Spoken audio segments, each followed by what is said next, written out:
Assalamualaikum warahmatullahi wabarakatuh. Nama saya Novia Wulan dari kelas C3 Manajemen dengan NPM 101200035. Video ini dibuat untuk memenuhi evaluasi tengah semester pada mata kuliah Pendidikan Agama Islam. Di video ini saya akan membahas tentang syahadatain. Kata syahadatan merupakan masdar dari kata syahida, wajan fa'ila yaf'alu fa'alatan. Fa'alatan artinya pekerjaan, syahida artinya menyaksikan. Syahadatan artinya persaksian atau transaksi.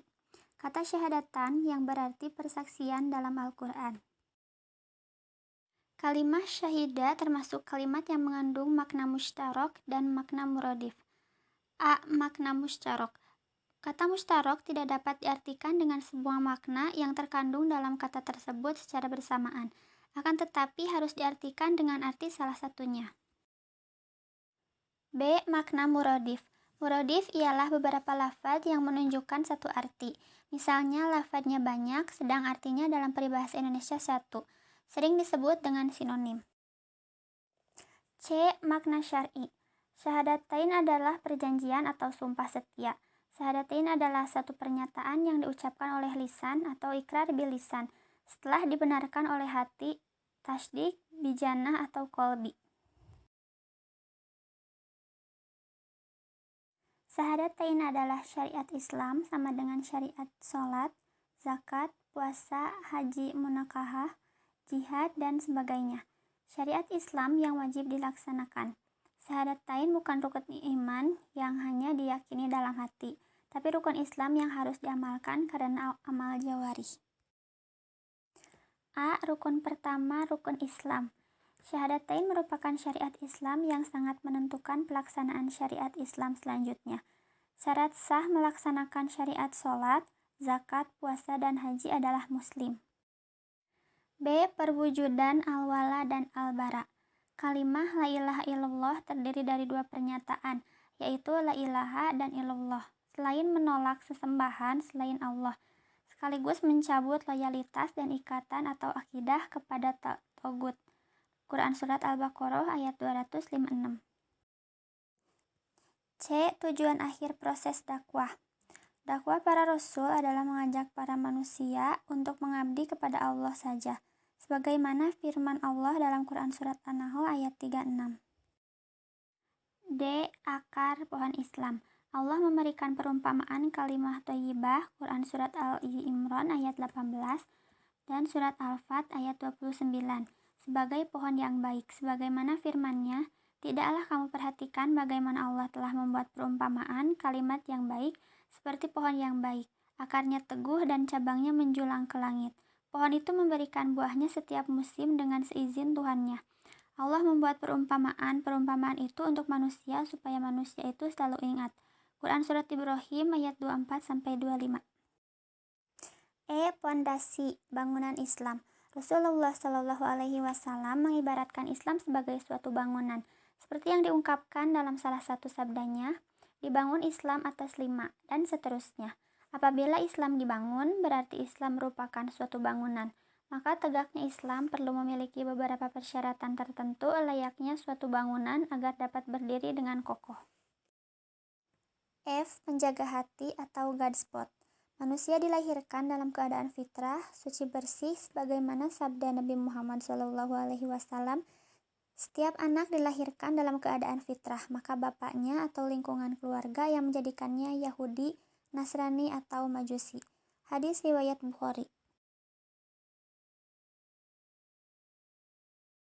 Syahadatain dalam kehidupan manusia adalah syariat yang sangat urgent, karena dengan syariat ini manusia ditentukan nasibnya di hari akhir.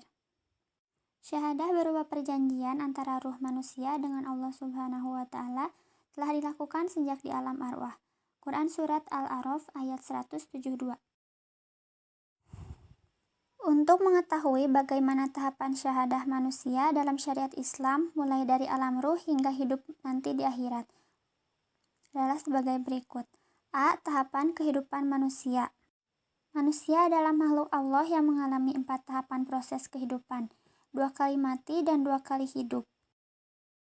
1. Tahapan pertama, kematian pertama. Disebut kematian karena ruh dan jasad belum bersatu. Jasad dalam bentuk janin masih dalam proses, sedangkan ruh masih dalam arwah. Manusia selama proses pembentukan jasad mengalami 3 tahapan, yaitu 1. Tahapan nutfah. Tahapan ini setelah janin manusia dibuahi oleh sel sperma. 2. Tahapan alaqoh. Alaqoh berupa gumpalan darah.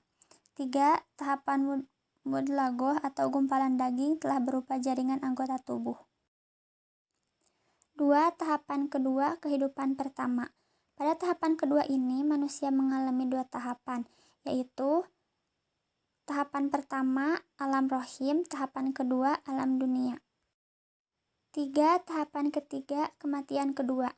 Tahapan ketiga adalah tahapan yang pasti dialami oleh setiap manusia, bahkan oleh setiap makhluk yang bernyawa. Sebagaimana firman Allah Subhanahu wa Ta'ala, tiap-tiap yang bernyawa akan merasakan mati. Quran Surat Ali Imran ayat 185. 4. Tahapan keempat, kehidupan kedua. Masa kehidupan pada tahap keempat ini disebut juga yaum al-akhir, karena merupakan akhir perjalanan hidup manusia. Sebelum mengalami tahapan kehidupan yang kedua ini, manusia akan mengalami beberapa tahapan. A. Tahapan pertama, kehancuran alam semesta. B. Tahapan kedua, hari kebangkitan. C. Tahapan ketiga, hari perhitungan. Dan D. Tahapan keempat, hari pembalasan. B. Sikap manusia tentang syahadatain. Beribadah kepada Allah Subhanahu wa Ta'ala tentunya harus sesuai dengan aturannya, yaitu mengikuti Rasulnya atau utusannya. Manusia terbagi menjadi 2 bagian, yaitu 1. Yang menerima seruan Rasul. Mereka adalah orang-orang yang beriman. Quran Surat Al-Baqarah ayat 285. 2. Yang menolak seruan Rasul. Mereka adalah manusia yang ragu-ragu, sangat mencintai kehidupan duniawi. Quran Surat Yunus ayat 7-8. Iman berasal dari kata amana, artinya percaya atau menerima. Lawan katanya adalah kafaro, artinya menolak atau menutupi. Orang yang percaya atau menerima kebenaran disebut mukmin. Al-Islam adalah sistem kehidupan yang harus diwujudkan dalam kehidupan nyata. Perwujudan Islam diawali dari pelaksanaan syahadatain, kemudian penegakan atau aqimus shalah, pengelolaan atau zakat, pelaksanaan haji, dan pelaksanaan saum. A. Rukun iman. 1. Iman kepada Allah. 2. Iman kepada malaikat Allah. 3. Iman kepada kitabullah. 4. Iman kepada Rasulullah. 5. Iman kepada hari akhir. Dan 6. Iman kepada takdir Allah. B. Rukun Islam. Dalam perspektif Al-Quran, rukun Islam adalah 1. Syahadatain, sholat, dan zakat. 2. Saum, dan 3. Haji. C. Hubungan rukun iman dengan rukun Islam. Hubungan rukun iman dengan rukun Islam tampaknya terpresentasikan dalam hadis yang diriwayatkan Ibnu Majah, yaitu iman itu dipahami oleh hati, diucapkan oleh lisan, dan dikerjakan oleh perbuatan. Hadis riwayat Ibnu Majah. Cukup sekian pembahasan yang saya sampaikan. Wassalamualaikum warahmatullahi wabarakatuh.